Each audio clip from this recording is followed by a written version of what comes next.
And I believe that you could tell the story better than I, since I'm just a bystander. I've heard, and I'm just here to put on the webinar. But I'm sure you could give us a short introduction on that, and I will just sign out and be a quiet listener from here on in. Okay, so shall I take over now? Please. Okay. So as you hinted, Mike Morrow is my patient. And we were talking one day about various things and how you can do better at brushing and cleaning and maintaining. And he said, why don't you want to share this with my people? I have a bunch of people that will be interested to hear this. And I said, sure. I have a whole presentation for patients. So this is a presentation for the layman, not for dentists. In general, I speak in front of dentists, but this is different. And I am very excited to talk to you as patients. I don't think any of you is a dentist. Maybe some of the people that are listening to the webinar are dentists, because I shared the link with some friends of mine and dentists and some of my patients. So it's a mixed audience, but I understand your company, the Qualphone people, are going to be the first audience. So what I like to say is welcome to your dental appointment, because this is sort of a dental appointment. Only that I hope you're not afraid, since you're not in the dental chair. This is definitely pain-free, and it doesn't cost money. So if you pay attention, you will save a lot of money over your lifetime. So the question is always, why should you listen to me? I'm going backwards a little bit here. Hold on a sec. Okay. I have, all right, here you go. Why should you listen to me today? Because probably if you are anything like me, you don't like to brush, because you don't have time for that. I don't like to brush either. You might even hate dentists. Hope not too much.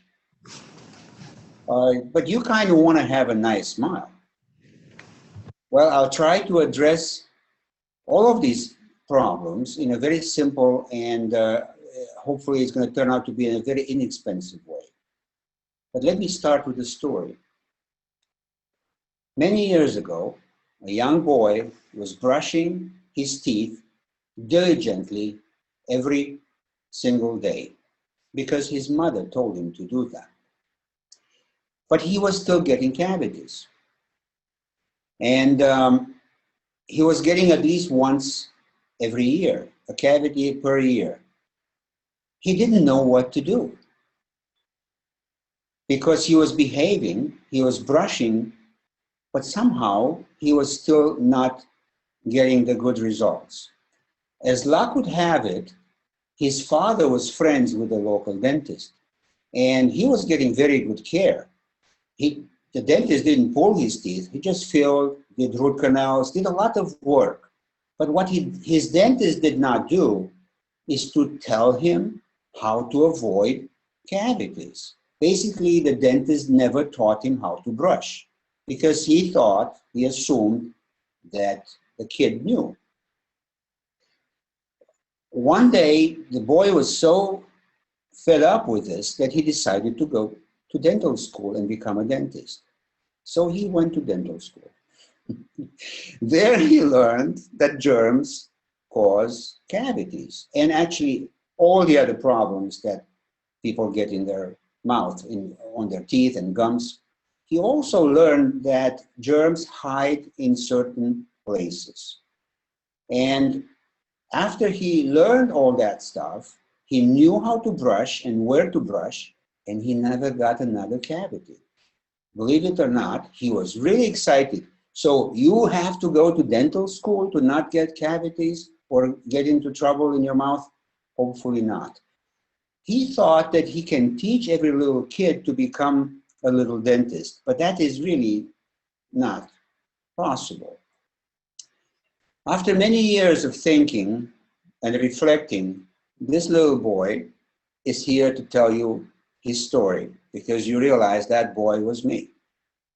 Since 1979, when I graduated in my native Romania, it has become almost an obsession of mine. How can I help more people take care of their teeth? I believe I have the secret, and the secret is much simpler. You don't have to become a dentist, I guarantee you. Many years, I practice dentistry and I see things like this. I see teeth like that, I see teeth like this, and I wonder why some patients, some people, cannot handle taking care of the teeth. So in this case, is this a dentist or is it the other way around? I think by now you assume that on the left side of the screen is a dentist and not on the right side of the screen. What is the difference? Why do dentists look like this on the left and patients like on the right? And sure, is an exaggeration. Not all patients look like that, and not all dentists look like on the left-hand side.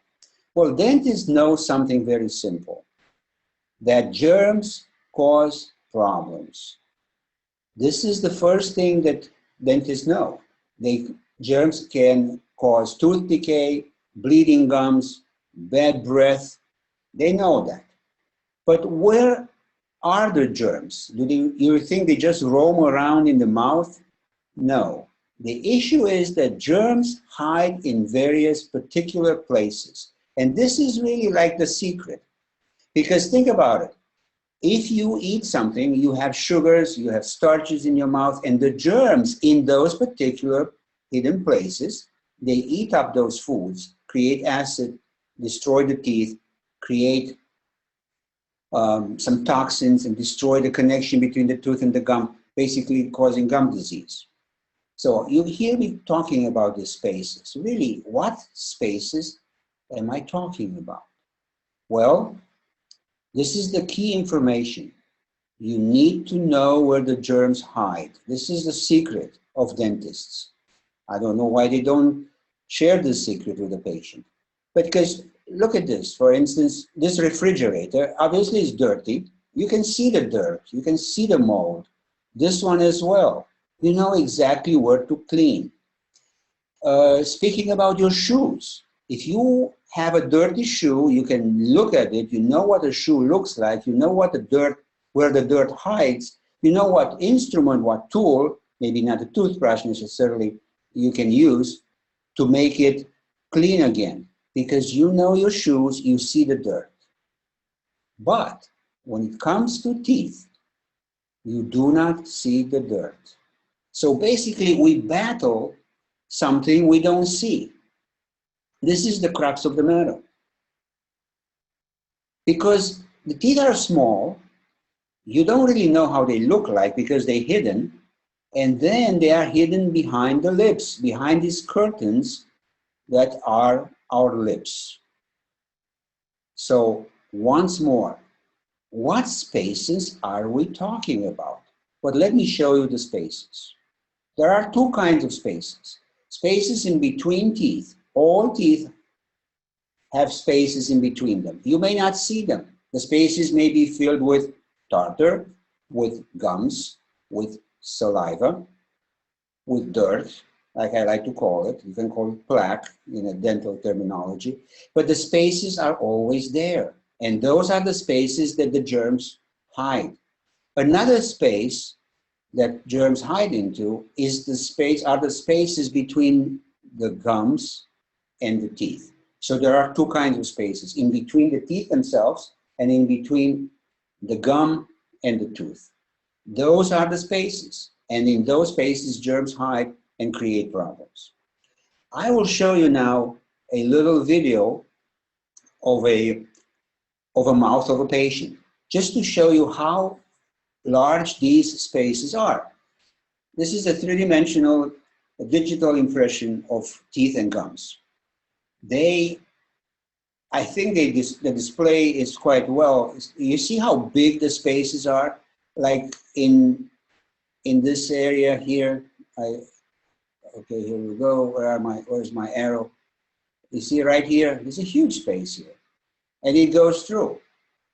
If you look in the mouth, you're never going to see this. This is a direct picture in 3 dimensions. This is all dirt on the teeth, exaggerated in color maybe. This is a small cavity, not a big deal, by the way. Very small problem. The problem is here where the spaces are. Now, if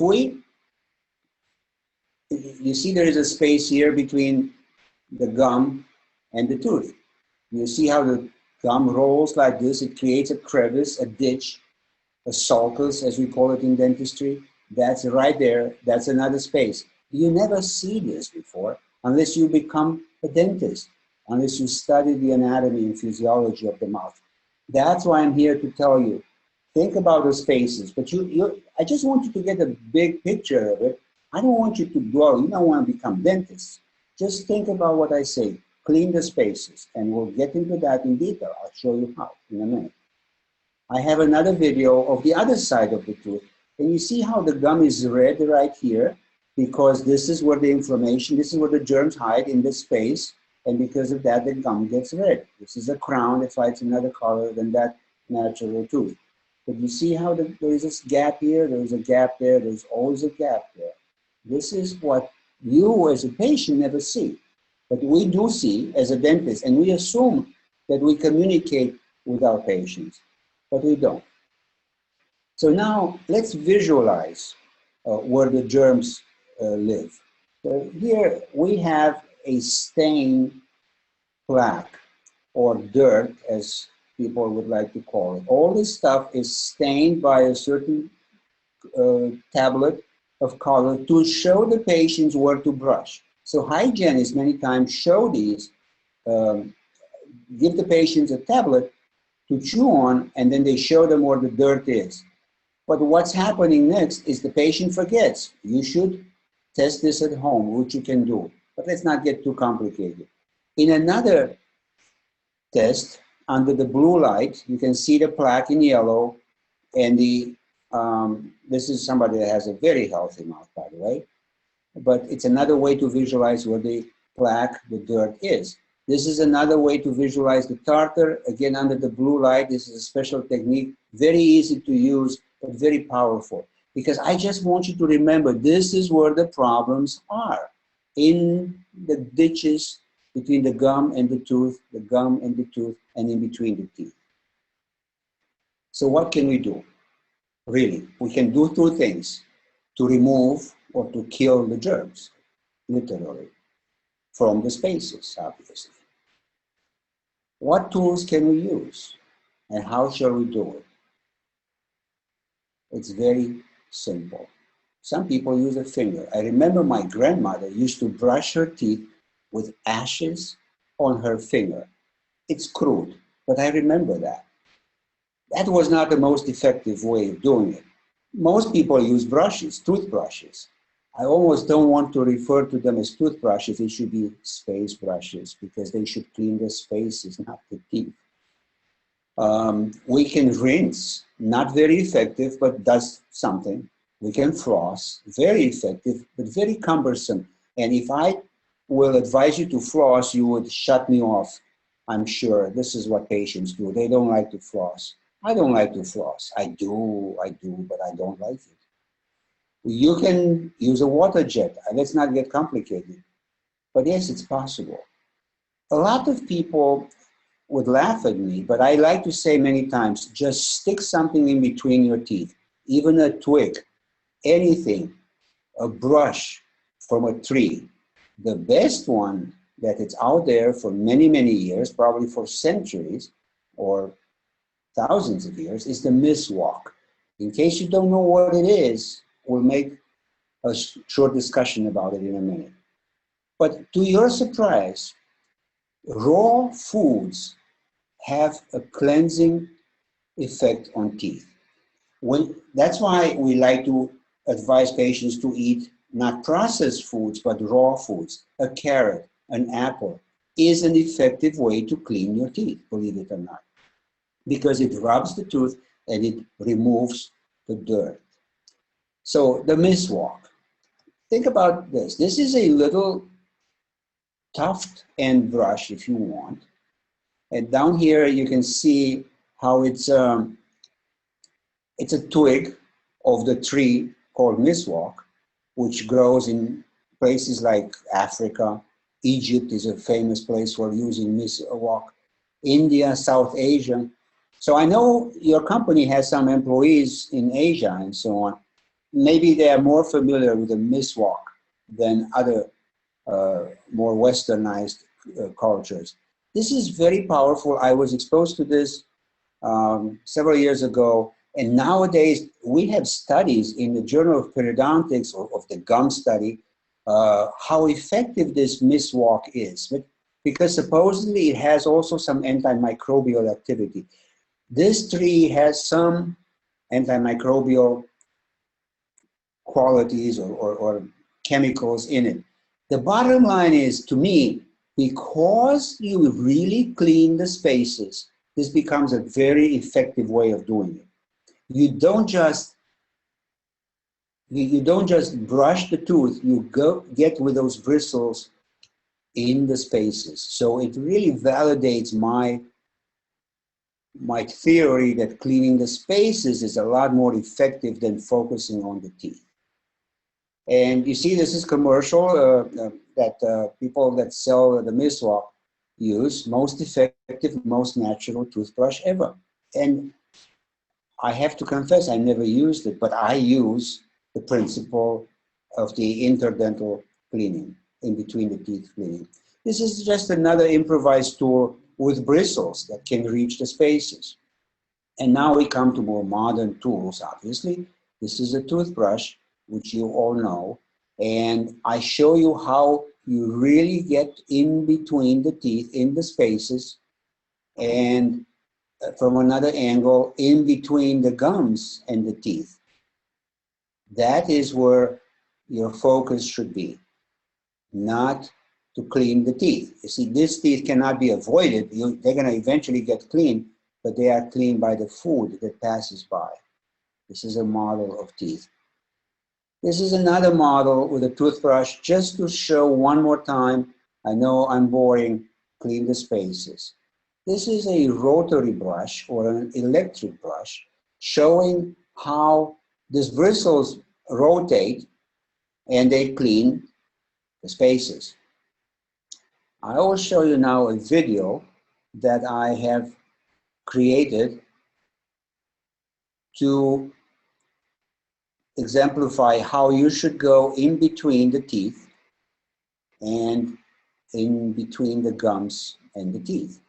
I hope this is showing you a lot, because I have never seen a video like this. I'm not sure it doesn't exist, but you see how the end of the brush gets in the space and removes the dirt. This is the most powerful thing. You should only do this. Forget about anything else. There is no toothpaste here, obviously, because I want you to see the bristles. But you will use some toothpaste. We'll come to that in a second. And now a similar video from another angle to just show that you go in between the gums and the roots. There is always a space. By the way, you can never injure your gums. There is this misunderstanding that if you brush too hard, your gums would bleed. Total misunderstanding. Your gums bleed because you didn't brush hard enough in the past few days or longer than that. So if you brush hard enough in 3 days, you would stop any bleeding on your own. If you have bleeding right now, if you brush hard the spaces, in 3 days, you will have no more bleeding. Take me up on that. So not the dentist, but the person that brushes controls the bleeding. Take me up on that. You'll be amazed. I think I said enough spaces. One more thing, toothpaste and time. And I'm going to show you a video that I show my patients when they come for dental hygiene appointments, for profis, for cleanings. This video is narrated by my hygienist. She's from England, as you can hear in a second. And I'm going to let this play out.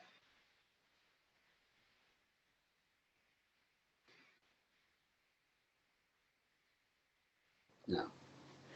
We believe all people want to have beautiful, healthy, and white smiles. They like to avoid getting cavities, prevent gum disease, eliminate sensitivity, and whiten their teeth. We also know most people would like to spend as little time as possible with their mouth hygiene. It's a chore. If only there would be a magic bullet to do all that, one pill to take, or one toothpaste to achieve all these goals in no time at all. Well, there is one toothpaste to help with all these goals, but still, it has to stay in the mouth for some time. So, would you like to avoid getting cavities, prevent gum disease, eliminate sensitivity, and whiten your teeth for the trade-off of brushing your gums and teeth for 2 minutes? Why 2 minutes? Well, you need that time to reach all of the areas with the brush. Also, think of toothpaste as a medicated shampoo. Besides the detergent action, it also has ingredients that need some time of contact with the teeth and gums to be effective. The toothpaste that does all this is Crest Pro Health. If you promise you'll use this toothpaste for 2 minutes twice a day, chances are you will not see this slideshow more than twice a year. That is, you don't have to see your dentist and hygienist any more than your regular hygiene appointments. So, did you enjoy that stuff? Narrated by Sharon, she's terrific. And her British accent is just mesmerizing to me. The other question is always that I get asked by patients, how much toothpaste shall I use? So many times people like to put a lot of toothpaste on the brush, like in these two pictures. I make the case that you should have very little toothpaste. The reason for that is not to save money, but to not overpower the mouth, because if you have too much foam, you will be tempted to spit it out and you have less effective of a brushing. You see, my focus is the toothbrush, not the toothpaste. Although toothpaste are very important, they have medications in them, and fluoride is the main one, and sodium hexametaphosphate, if I want to be funny, but that is indeed one ingredient in the Crest Pro Health. But you see, if you have too much toothpaste, you will not get an effective brush action. So don't overpower the brush. One more thing with this is so the size should be of a split pea or a pea size, the size of the amount of toothpaste. But also very important is this, do not wet the brush because it will foam too much. You should rinse your mouth first to have some moisture in your mouth. Spit out the water and then brush with a dry brush with a little toothpaste on. A tiny little detail that will go a long way.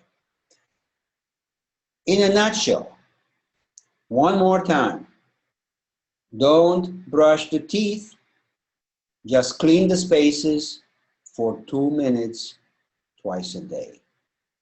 So, clean the spaces for 2 minutes twice a day. I didn't say it so far, but it's pretty obvious, I guess, in the evening before bedtime, because this you would sleep then with clean teeth.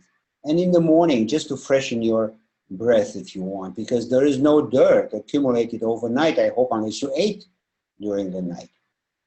So the most important brushing is at night, really. Most people like to brush in the morning because they want to have a fresh breath, but they sleep all night long with the debris that they accumulated during the previous day. So self-explanatory, brush 2 minutes at night, the very least. What shall you use? Almost anything that gets in the spaces, anything, a toothbrush, a Miswak, an interdental brush, a twig, anything you want. I believe this was the most important dental appointment of your life. If you use this information, you can not only save money, but you will save your teeth.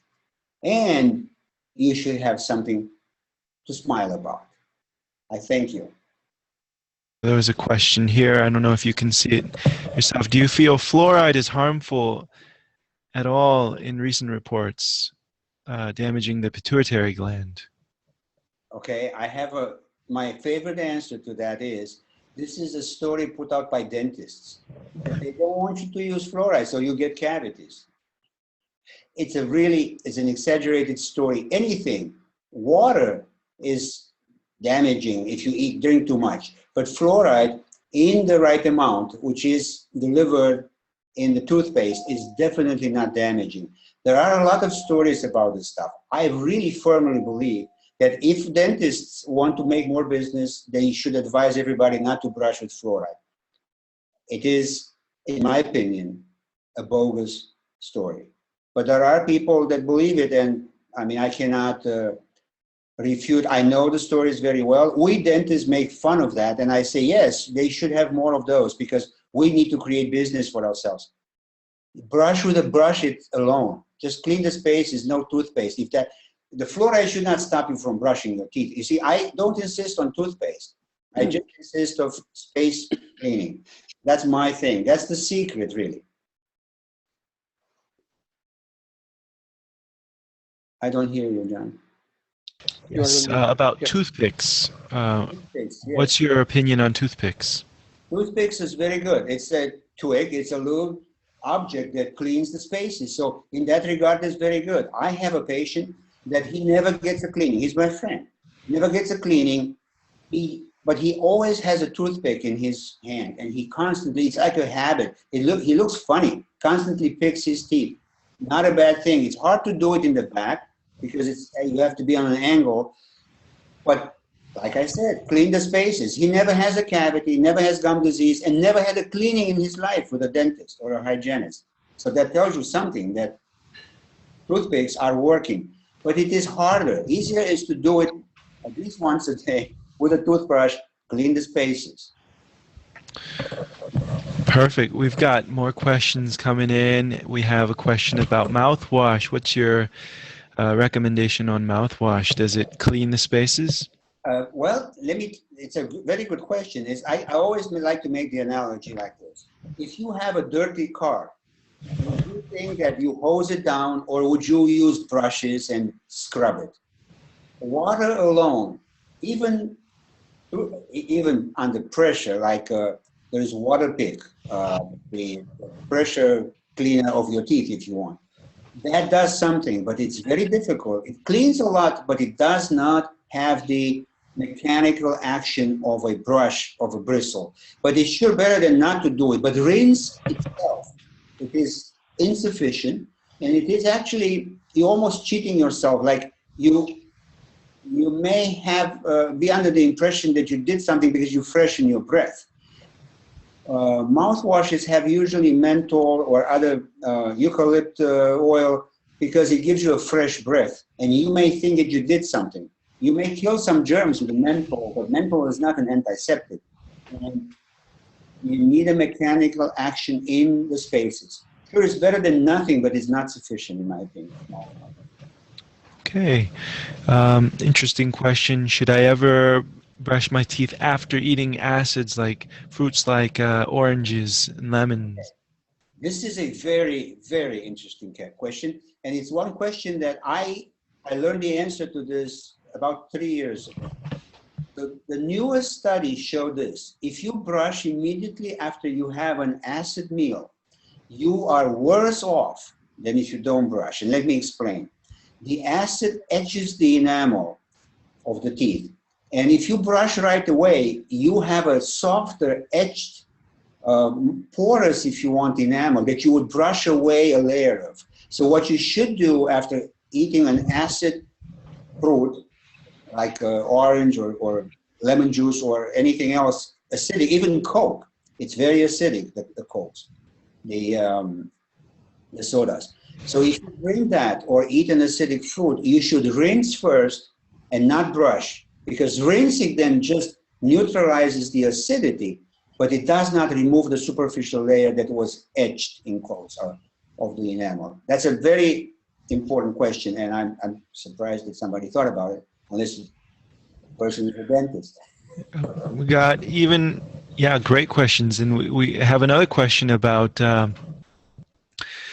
toothpaste. Why is it that you recommended the Crest Pro Health? And another question, in the case I don't have toothpaste, would it be okay to use soap? Soap. Well, I don't think you're going to like it. Soap is not designed for the mouth, but yes, you can just use the brush. The bristles of the brush does the job. You have to have, I mean, you're better off if you have a detergent.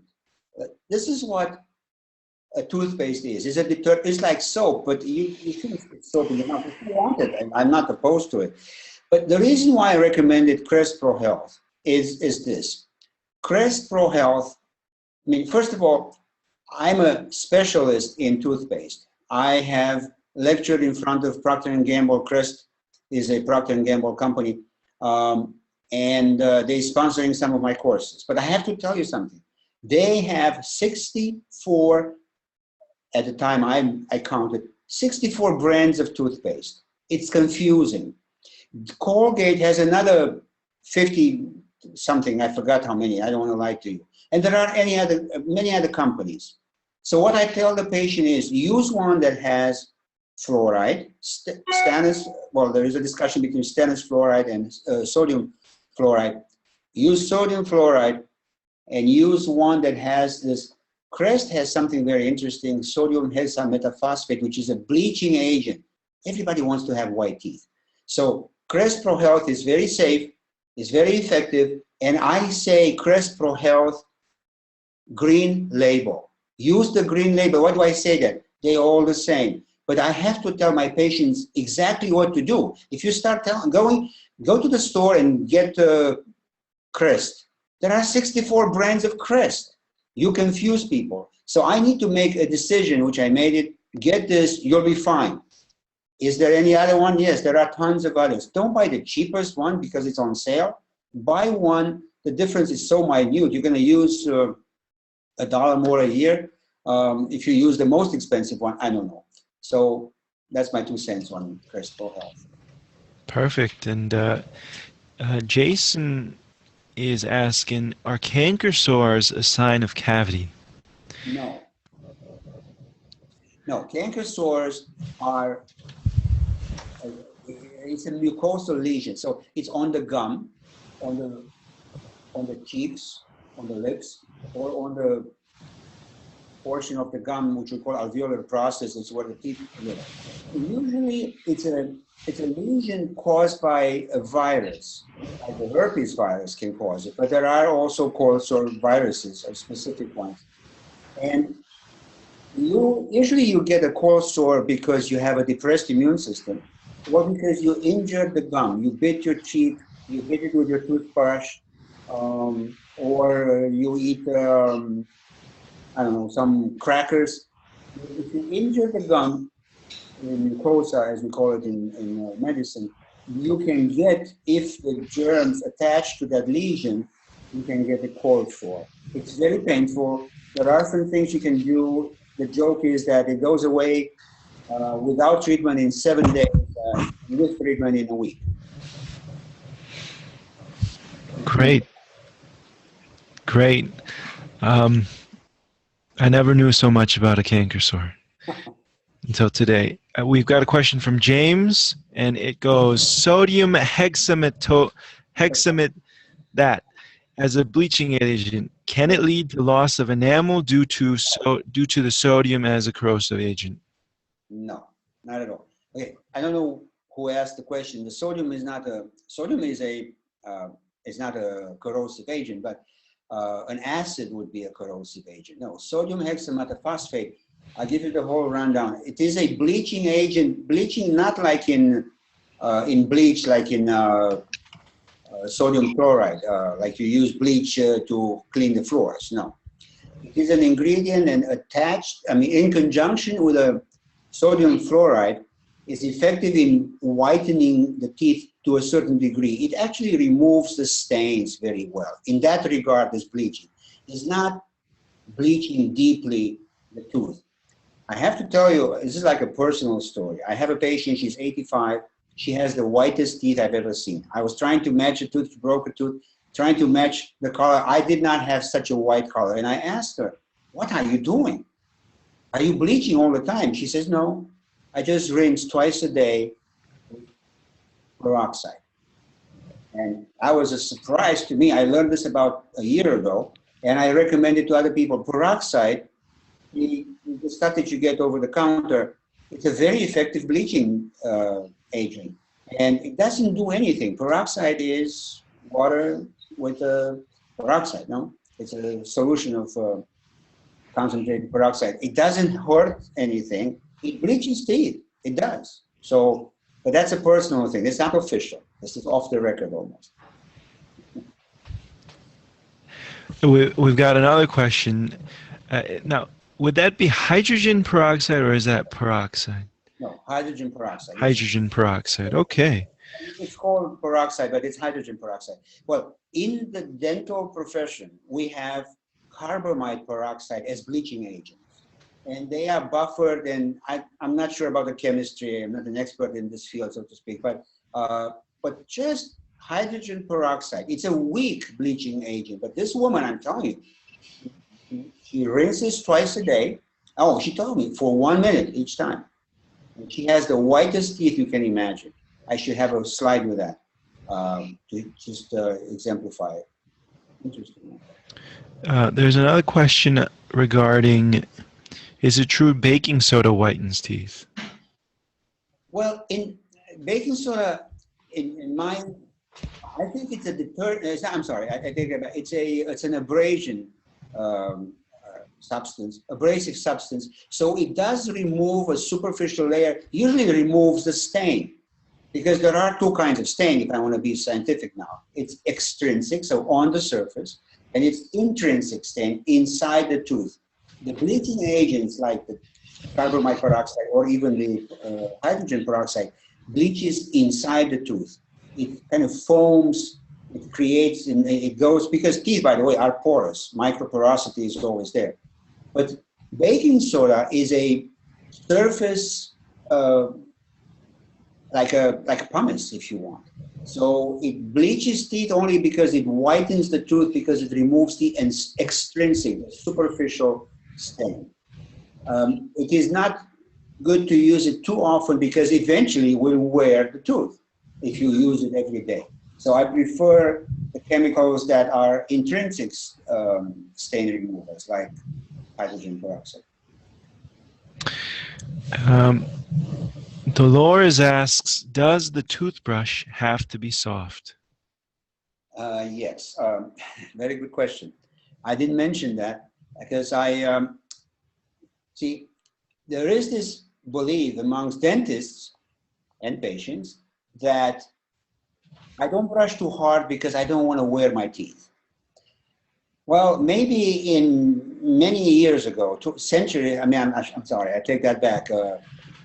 Decades ago, toothbrushes used to be very abrasive.